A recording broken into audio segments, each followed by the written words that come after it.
What's up, guys? Bandit Trader here, and today I'm going to talk about how my Apple position's going.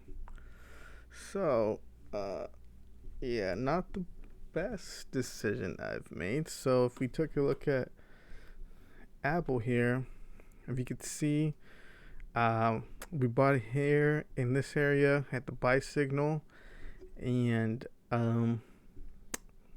yeah, I don't know if you've noticed, if you could see the chart on here, we don't have a sell signal yet.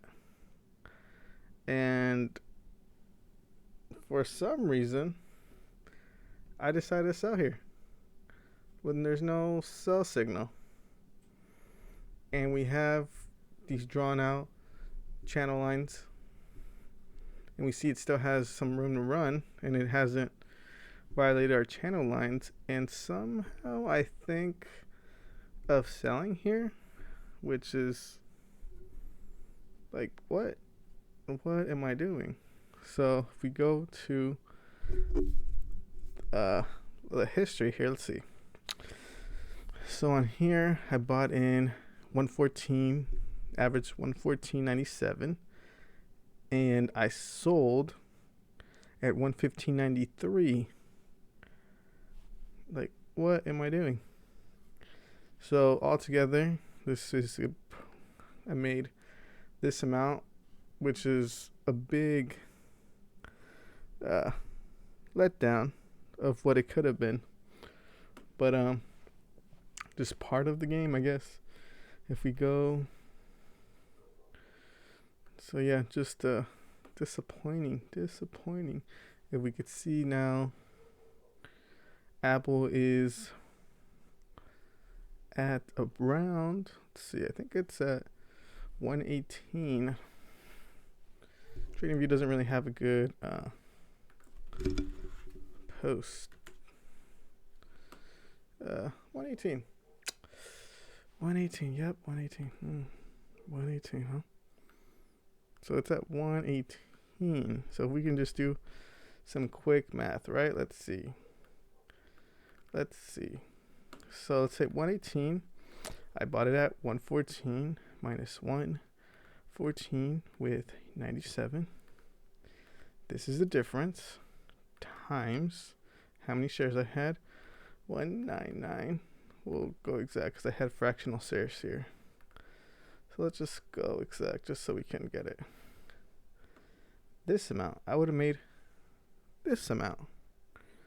So as you can see, sometimes it's better not to try and outsmart Lux Algo and try and predict when there's going to be a sell signal. It's better just to let it give you the sell signal.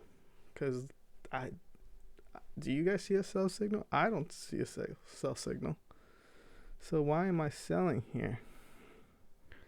I think I sold. The reason, I know the reason why. The reason why in my head I decided to sell is just there was a lot of uncertainty about the stimulus. I don't think there's going to pass one anytime soon. I think Democrats are going to take their chances about winning the election. So I didn't want to have the stock slam on me when Trump called off the talks. So I didn't want to be somewhere in here and go here when I have the 900. Like, that's what logically I was thinking. But I decided to be a little bit too smart and sell a little bit early. So yeah, that's my thoughts about Apple. So yeah, not the best trade that I've made. At least it's a green trade, but we're gonna keep playing Apple just because we want to ride that momentum up for the news and then sell after, just like I planned. Right now we're just gonna wait. We're pretty much just gonna wait for a pullback. This is the channel that I have. I believe this is still valid just because it hasn't broken any of the trend lines here. So right here, I think it's gonna open like right at 18, so it's somewhere in this area. And we're just gonna want to wait for a pullback here, then we're gonna buy, and then we're gonna write it up, and we're gonna figure out our stop loss after that. But yeah, a little disappointing. We're gonna get back on track, and yeah, hopefully you guys like this video. Make sure you guys comment, subscribe, and I'll keep you guys updated on my journey, my swing trading journey, and we'll keep trading the market together. This was Bandit Trader here, and you guys have a good one. Stay safe.